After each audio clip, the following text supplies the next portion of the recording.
personal effectiveness coach and corporate communications guru. Walang iba kundi si Miss Sheila Viesca. Ma'am Sheila, na-miss ka namin. Hi, Miss Sheila.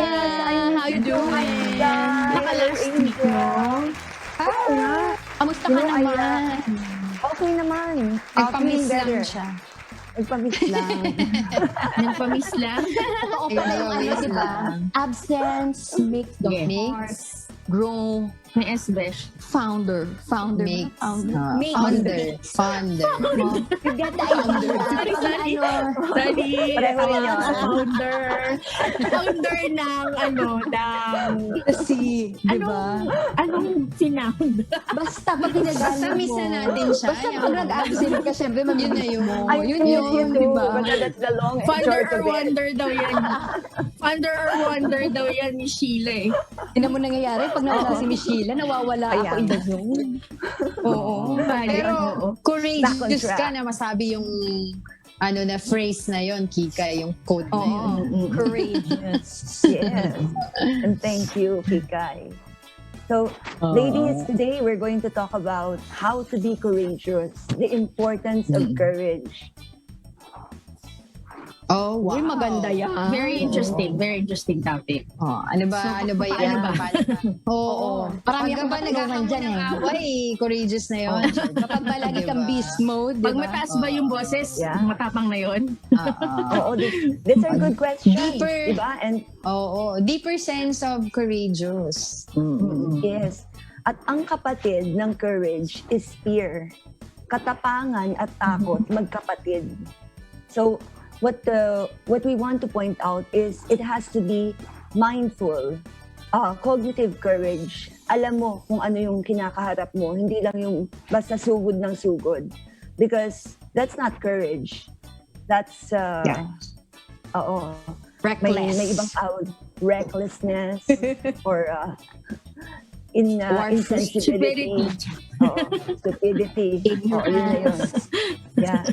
So, it's interesting to discuss this topic kasi kahit yung mga ancient philosophers like Aristotle would Confucius. heralded courage as the first of human virtues.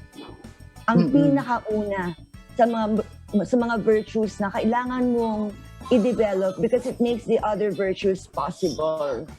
Ooh. Yes. Hi, Gab. Nung una ko palang nakakilala yung si Gab, no, masasabi ko talaga itong bata. No? Isa siyang courageous na bata talaga. May Oo. At Gab, I slept. I just woke up early. So you go back to sleep. di ba? Ayan. He did not Abandon sleep siya. daw. At least masasabi mo na you woke up like this, di ba, Miss Sheila? Yes. Di ba? Ganyan lang. May tanong Matatayo ako, ko lang, baby. speaking of courage, no? Alright.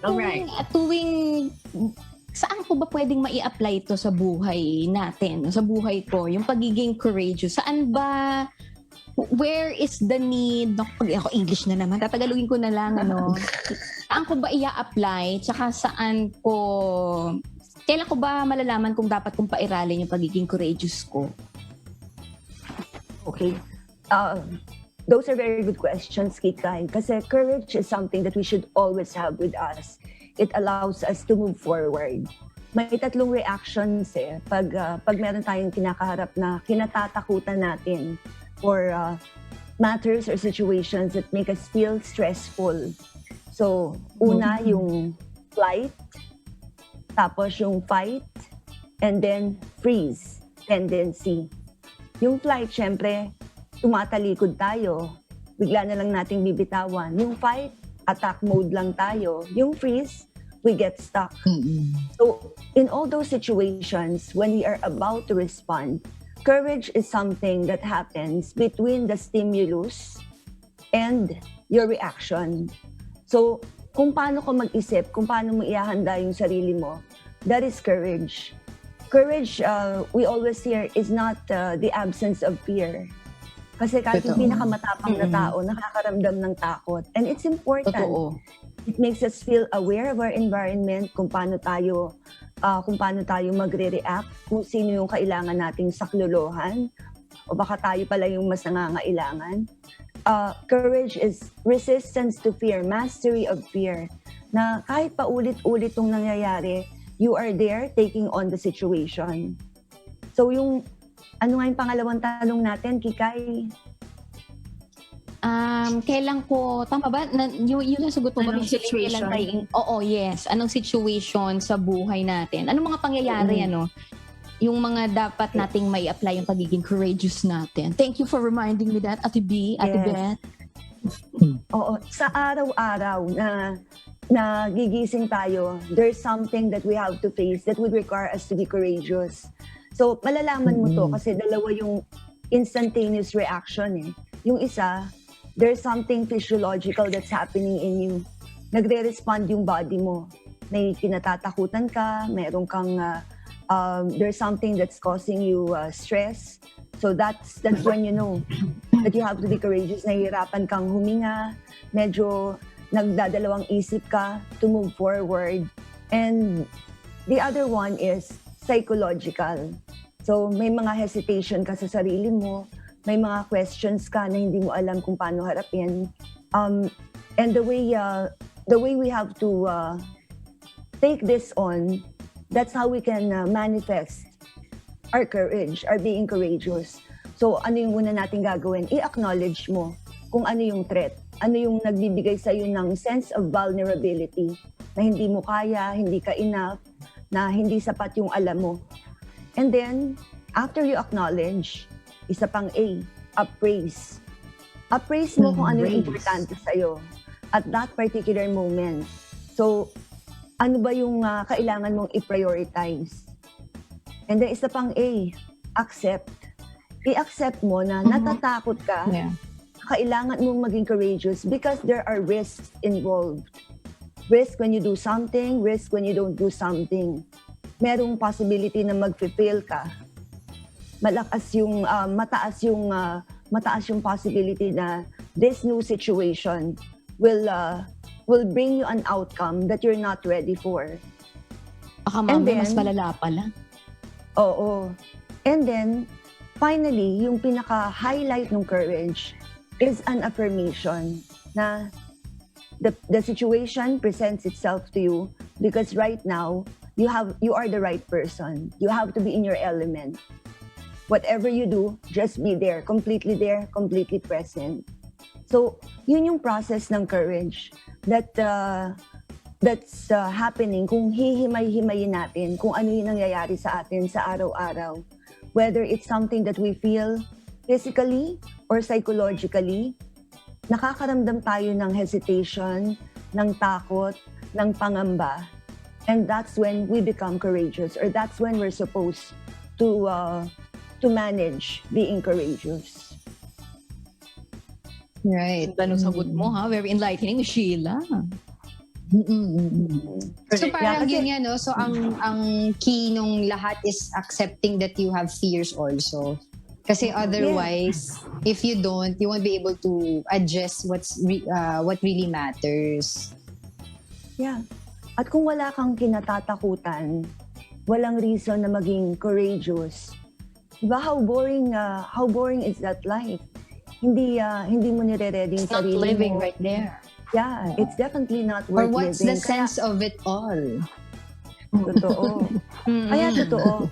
Courage is the beginning of all virtues. Kasi dyan nag-uumpisa. Nagkakaroon ka ng prodding na kailangan mong matuto. Kailangan mong makisalamuha. Kailangan mong gumawa ng bago. Kailangan mong baguhin yung sarili mo, baguhin yung pananaw mo. And all these simple measures require courage. Pero wag kang masyadong matakot. Wag kang masyadong magplano. Don't let it consume you. Oo, the first formula is be there. Harapin mo kung ano yung dapat mong harapin. And even the most courageous person feels fear. Kahit when we talk about public speaking, which according to many language experts, public speaking gurus, is one of the top 3 of the world's greatest fears. Ang sabi nila, nangunguna daw dyan yung fear of death, fear of spiders, fear of snakes, Oh my Tapos, gosh, I have kasama that. din sa grupo yan, fear of public speaking. So, sa lahat ng ganyang pagkakataon, you just have to do it. You just have to take the plunge. Pero, because you were aware of what you were afraid of, na-calculate mo na. Hindi ka biglang tatalon lang nang hindi mo alam kung ano yung tinatalunan mo at ano yung naghihintay sa'yo. Calculated risks, kumbaga. Tsaka minsan, Miss Sheila, nakakatakot lang sa umpisa. Parang it's very hard to take the first step, no? But if tama ka, pag pinlano mo naman na parang, okay, pag hindi nag-work yung first step, dapat meron kang contingency plan, meron kang plan B na kung sakasakali na hindi ko talaga kayanin, o meron pa akong susunod na step na baka this time makaya ko pag ito yung path na tinake ko, no? Kahit saan, siguro kahit sa decision making, no, Miss Sheila, minsan sa career, di ba? Minsan sa career, parang hindi wala ka nang nararamdaman na excitement, na pagpupasok ka sa umaga, o parang hanggang dito na lang ba ako? Pero natatakot akong umalis. Pero natatakot akong lumabas dun sa box ko, di ba? But if you are going to think about it and really decide on it, and then you take the first step, yun yung parang tama ba? Yun yung pinakamahirap yung unang step. Kahit sa yung minention mo kanina na yung public address or meron kang sa speech kunwari, di ba? Yung kabang-kaba ka, takot na takot ka, baka hindi mo magawa. Pero pag nag-umpisa ka na, mapansin mo, smooth na dire-diretso na. Basta alam mo lang kung ano talaga yung, kumbaga planned talaga, no? Ni Sheila. Totoo yan, Beth. And during that stage na nagkakaroon ka ng hesitation, yung pinag-uusapan natin, yung acknowledgement, appraisal, acceptance, affirmation, doon ka humihinga So whether it's 3 seconds or 3 minutes, doon mo ini-evaluate kung ano yung kailangan mong gawin at that particular moment, or if you actually even have to act. So you gather within that short period kung ano yung mga importante sa'yo, and to some effect, nami-metabolize mo yung fear. Kasi you take full charge of of the situation instead of the situation taking over you or taking full control of you. Taking control. And I think more than anything else, di ba po, yung taking your leap of faith That's more important in everything that you do. Pero, Miss Sheila, tanong ko lang, paano po ba, kumbaga, para sa isang tao who is living in a world of fears, no? Paano niya masimulan na maging courageous sa maliliit na bagay until sa, mas complex na sitwasyon? So, paano? And then for example, as a friend, and I know that this friend of mine is really parang laging takot sa mga galawan niya, no? So paano ko siya ma-encourage, etc. Miss Sheila. Thanks. Thanks for that question, Angel. Kasi maraming tayong kaibigan, maraming tayong kamag-anak na we have to reach out to kasi they're going through something Hindi man natin naiintindihan. We may be able to say the right thing or just be there to listen to them para may kakapitan sila. Because definitely, may mga taong they have the tendency to live in fear-based situations. Yung nakikita nila kung ano yung dapat nilang katakutan, kung ano yung dapat nilang paranoid iwasan. Na sa lahat mo. Oo.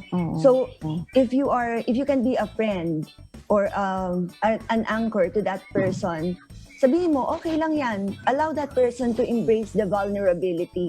Huwag mong pilitin na maging kasing tapang mo when you have to reach out to someone. And let that person talk kasi kailangan ma-acknowledge niya or ma-admit niya kung ano yung mga kinatatakutan niya. Then, that's the way for you to help that person face her fears. Kung paano yung step by step. Because definitely, if we're so consumed by the situation we're afraid, we're fearing, medyo napakaliit ng ating pananaw Kailangan natin talaga na may hihila sa atin or magpupush sa atin para makaalis dyan. It's not very easy to think positive, kaya that's not very fair to say that to someone. But when you hear out that person at makita mo kung ano talaga yung kinatatakutan niya, maybe you can hold this person by the hand and little by little pull him out of the rut. Ganda na sinabi And mo, then Sheila. Andiyan dyan ako ngayon. Meron akong sinusubukang iangat. Talaga, that's good, Kikay, and being a person with high sensibility as you are. I know that when you do this for another person, syempre madaling madala eh. Because you Pero are there mahirap din kung kasama ka. to help reduce the stress of the other person, but in so doing, nai-imbibe mo kung ano yung nararamdaman niya. And this gets in the way of showing courage. Kasi paano ka makakapag-influence kung hindi mo pinapakita? You have to be able to demonstrate it. You have to be able to articulate it. Para walk Kaya, the talk. Oo. Ikaw rin, as you're pulling that friend out of, helping that friend get out of that situation, medyo konting distance ka. Because if you're so involved in the game, or if you're so involved in the game, you're within the frame, ang hirap gumalaw. It's very difficult to think out of the box, especially when you're helping another person. Pwede kang I have one last question lang. malulunod minsan. Very, short lang din answer mo ha. Kasi ang question ko lang, lahat ba ng kinatatakutan natin dapat hinaharap natin? Because alam ko, I don't know if you'd agree, no? Meron tayong mga fear within ourselves na we don't tell anyone, di ba? Meron tayong mga kinatatakutan sa buhay natin na minsan we're thinking na, should I face it or should I just let it go? Dapat ba lahat yan i-address? Dapat ba lahat yan magpakatapang ako na harapin ko lahat? Or meron ba mga fear na okay lang na isa-isang tabi at wag nang harapin? Yeah, I like that question, Beta, kasi it's all about timing. If you are dealing with something that's going to affect your life and your major life decisions, definitely you have to deal with them. Pero ano, to what extent? So yung mga responses, fight, flight, freeze, yung tatlong yan, lalabanan mo ba? Haharapin mo ba? Will you cope with that, with the risk and uncertainty as you articulate what you have to say? O iwasan mo muna and you can afford to set aside that situation? O hihinto ka muna para matuto ka? Pag-aralan mo muna kung paano ka mas maging capable to deal with that situation. So, all those three responses would require courage. Hindi isang paraan lang ang pagpapakita kung gaano tayo katapang. Hindi lahat kailangan nating i-approach with that kind of high assertiveness. So, that's part of being courageous. And you mentioned something earlier about decision making. On a regular basis, we have to decide with courage. Decisiveness involves courage. Gagawin mo ba to? Hindi mo gagawin? Isi-set aside mo ba to? O i-address mo right now? Pag-aaralan mo ba to? O hindi naman worth pag-aksayahan ng panahon? Whatever decision you make, as long as it's the decision that you discern, that already is a mark of courage. Oo, saying no is also a form of being courageous, no? Yes, it's not always yes. Totoo. Sometimes you have to say no. No? Sometimes, ngayon, you have to put your foot down. Tama ba? Tama ba yung ko? Yung sinabi mo? Right. Tama yan. Very nice, Ladies, very nice. I love pwede it. ba ako magtanong? Isang mabilis na tanong naman. When was the last time Mabilis you lang. found yourself? Sige, pang-beauty queen. When was the last time you found yourself most courageous? And what did you learn from that? What's the first thing that comes to mind? Wala akong maalala. Ako Ito, muna. COVID-19, pandemic. Yes, Totoo. yes, actually. This whole yes. thing that is happening Yes. around us is us surviving Agree. this, diba? Living through this is actually becoming courageous for all of us. I think that's the most recent Yes. event that I can think of that we are being courageous in all aspects in life. I agree with you, I think Angel, because kasi if we are not going to be courageous, we'll just be stuck inside our houses. Oo, Sa totoo lang oo. talaga. You would let it consume level, you, no? yung level ng fear ko dito, almost full eh. Kumbaga sa battery life, Nasa almost 100%. full. But no? sometimes, kailangan mo talagang mag-take ng first step. If, di ba? I mean, kung hindi, dito na lang tayo. Mas-stop na lang tayo dito sa loob ng bahay natin. But sometimes you have to go out. Yung mga essentials really have to go out. And yung the moment you ride in your car or you go out of your gates and doors, first step na ng pagiging matapang yun eh. Kasi you really have to do it. Totoo. Ako din similar din dyan, Ako naman, every time I wake up in the morning, no? Parang regardless kung ano man yung pinagdadaanan mo sa buhay, pero yung gumising ka, yung bumangon ka sa kama to face the world, 'di ba? To put on to be you again, 'di ba? Na to function into your, I think that for me, masasabi ko na pinaka naalala ko na masasabi ko nagiging courageous ako, yung talagang yung alam mo yun, yung you have the strength, Courage. diba? To carry on, diba? Carry on, keep calm and carry on. Parang ganon, diba? Yung bumangon sa kama, ipagpatuloy yung buhay. Kahit ano pa yung dago, kahit ano pa yung grabe. Diba? Parang kahit ano pa yung mga pinagdala-dala mong mga baggages dyan, eye bags, problems, issues. Laban lang. Yeah. Oo. Very Tama. nice ng topic natin. Ganda ng topic mo, Michelle. As always naman Yes. pala. Thank you very much, ladies. And Thank you. Yes. final, Sheila, yung mga final note. Yeah. Sige. Final note. Even if we are courageous, our fate, yung destiny natin, is really not within our control. Pero, ang future natin, that's our responsibility. And that is why we have to be courageous every time. Kasi our life is up to us. Yes. And kung ano yung choice na gagawin mo ngayon is definitely going to affect every other area of your life. So, will you do it with courage? Will you be fully present? Will you be calculated in taking on risk?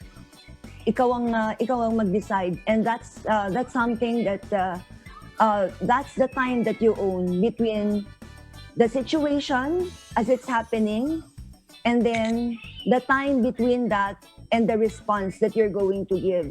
Hinga ka muna ng malalim, mag-isip ka if you need to step back a bit para mas magawa mo yung bagay na yon with courage and mindfulness. Very Napakaganda, nice. Michelle. Parang pag-queen yung mga sagutan natin na ngayon, ha? Yung mga katanungan, yung mga talaga, I miss you talaga. Grabe talaga. Todo Pwede na na tayong to. pambato ng Ayun. Sige. Yes, Michelle. mga ganito. Yes, oo.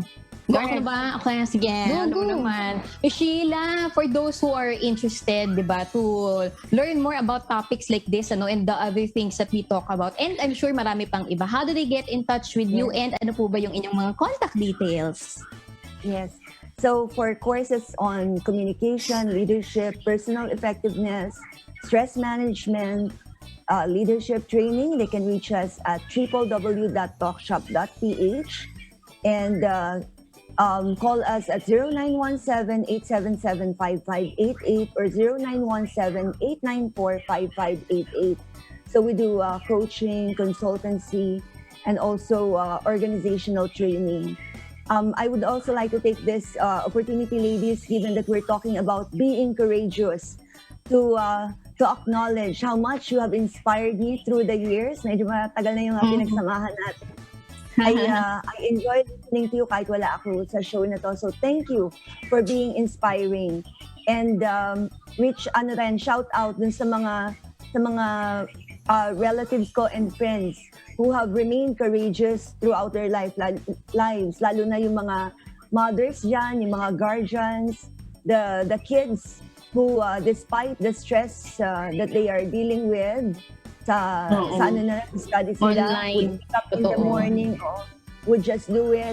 The parents are always there for their kids, and practically anyone who simply decides to wake up and deal with whatever the day is going to bring. So congratulations. Hi to Mary, to my mom, to Lani. Thank you for being inspiring. Yeah, I love it. Ang Miss Universe talaga, Michelle, ha? Ganun talaga. I love it talaga. Grabe. Thank you. Thank you so much. Salamat. Next week ulit Thank you, ha. Abangan Angel. namin Thank yan. you, guys. Thank you. Yes.